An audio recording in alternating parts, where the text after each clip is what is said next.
Geometry है, unit number 10 में geometry में आपने प्रैक्टिकल ज्योमेट्री की तरफ आना है, यानी आपको कंपासेस, प्रोटेक्टर और ज़रूरत पड़ेगी स्केल की। पेंसिल की टिप को शार्प रखना है हमेशा। ये छोटी छोटी टिप्स हैं, अगर आप पूरा सवाल बना लेते हो लेकिन उसमें क्लैरिटी नहीं होती तो भी बिल्कुल ठीक होने के बावजूद भी उसमें मार्क्स की डिडक्शन होती है। अव्वल तो वो इतनी परफेक्ट नहीं बनती है अगर आपकी जो टिप है वो मोटी होती है। कोशिश करनी है कि आपके पास जब तक सारा मटेरियल मौजूद ना हो आप इसको स्टार्ट ना करें। सबसे पहले अपने पास कलेक्ट करें एक रूलर, कंपासेस और आपके पास प्रोटेक्टर होना चाहिए, पेंसिल होनी चाहिए साथ आपके, ठीक है। आपने सबसे पहले फर्स्ट यूनिट की एक्सरसाइज की तरफ अगर हम आएँ तो पहली एक्सरसाइज में हमारे पास 10.1 में आपने लाइन सेगमेंट्स जो दी हुई हैं नीचे, इनके सम फाइंड आउट करने हैं।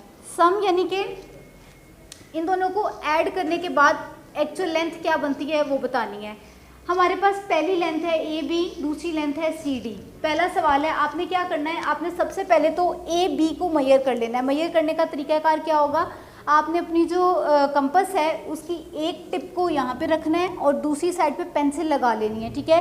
पेंसिल लगाने के बाद दूसरी जो पेंसिल की टिप होगी उसको आपने B के कॉर्नर पे रखना है और आपने जितनी वो लाइन है उसको मेजर कर लेना है स्केल के थ्रू। यानी अगर आप सपोज़ ये स्केल आपके पास मौजूद होगा तो आपने देख लेना है कि वो बिल्कुल ज़ीरो से स्टार्ट होके कहाँ तक जाता है। लेट सपोज़ वो 5 सेंटीमीटर, 4.5 सेंटीमीटर, जहाँ पे भी जाता होगा आपने उसको माइंड में रख लेना है। उसके बाद आपने एक लाइन लगानी है स्ट्रेट, उसकी कोई मेजरमेंट नहीं है, वो आपने अंदाज़न लगानी है, उसको नाम दे देना है OE का, ठीक है। एक आपने लाइन लगानी है, उसको आपने नाम दे देना है OE, OC, OD। मैंने इनमें से कोई इसलिए नहीं लिया क्योंकि ये ऑलरेडी थे, फिर मैं मिक्स हो जाती, इससे मैंने अपनी लाइंस को अपने नेम को डिफरेंट रखा। नेक्स्ट मैंने क्या किया, अब क्योंकि मुझे सम चाहिए यानी दोनों को ऐड करने के बाद टोटल कितनी है मुझे वो चाहिए, मैंने अपनी टिप को 0 से रखा, 0 पे, और मैंने एक आर्क लगानी है बाय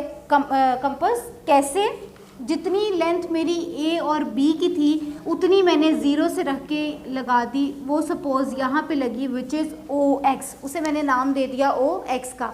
अब सेकंड पे आ जाए CD। अब अपनी कंपास को उसकी जो टिप है उसे C पे रखें और उसकी जो सेकंड एंड है उसे D पे रखें और मेजर कर लें ये कितनी है। उतनी ही कंपास खोलने के बाद इस टिप पे रखें क्योंकि OX तो हमें पता चल गया कितनी है। अब X के पॉइंट पे रखें, ये बिल्कुल आपकी मार्कर थोड़ा सा मोटा होता है, जब आप लाइन लगाएंगे थोड़ी सी बारीक होगी। जब वो बारीक लाइन पे आप देखेंगे बिल्कुल जहाँ उसे कट करेगा ना वहाँ छोटा सा पॉइंट बना लें, उस पॉइंट के एक टिप पे रखें यहाँ पे और दूसरी आर्क जितनी इसकी लेंथ होगी उतनी आर्क खोलने के बाद एक और आर्क लगा लें which is the total length. यानी यहाँ से लेकर यहाँ तक AB और यहाँ से लेकर यहाँ तक CD। आपके पास जो टोटल रिक्वायर्ड लेंथ है वो क्या होगी, OY। नीचे थोड़ा सा उसको बता दें कि OX कौन सी लेंथ है जो AP के इक्वल है, XY कौन सी लेंथ है जो CD के इक्वल है, और टोटल लेंथ यानी AB और CD को ऐड करने के बाद जो टोटल लेंथ बनी है वो OY है, ठीक है। ये था ऐड यानी सम फाइंड आउट किया आपने। अब हमने अगर डिफरेंस फाइंड आउट करना होगा यानी दो जो साइड्स हैं, जो लाइन सेगमेंट्स हैं, उनका डिफरेंस वो किस तरह से करेंगे।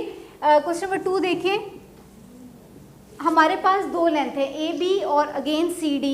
अब यहाँ पे हमारे पास जो सवाल है कि बड़ी लेंथ को पहले रखा जाएगा और छोटी लेंथ को बाद में, क्योंकि बड़ी वैल्यू में से छोटी वैल्यू को माइनस करना आसान होता है। क्या करेंगे, हमें पता है CD बड़ी है और AB छोटी है। अगेन आप एक रैंडम लाइन सेगमेंट बनाएंगे OE, पहली लेंथ CD है यानी आप अपनी कंपास के एक पॉइंट को रखेंगे C पे और मेजर करेंगे D तक कितनी बनती है। जितनी भी बनेगी उसे O के पॉइंट पे रखने के बाद एक आर्क लगा देंगे विच इज़ OX, वो यहाँ पे लगेगी क्योंकि ये लेंथ लंबी है। लिख दें साथ CD is equal to OX। उसके बाद AB पे आ जाएं, अपनी कंपास को उसकी फर्स्ट टिप को रखें A पे और टिप लेके जाएं B तक, जितनी उसकी लेंथ होगी आपने O से लेकर X तक वो लगा दी। अब हमारे पास माइनस करने के बाद ये एक्स्ट्रा पोर्शन था, जो मेरे पास रिक्वायर्ड लेंथ थी वो OY थी, यानी AB हमने सपोज कर लिया OY के इक्वल है, तो मेरे पास आंसर क्या आ जाएगा CD यानी first length minus AB is equal to OY।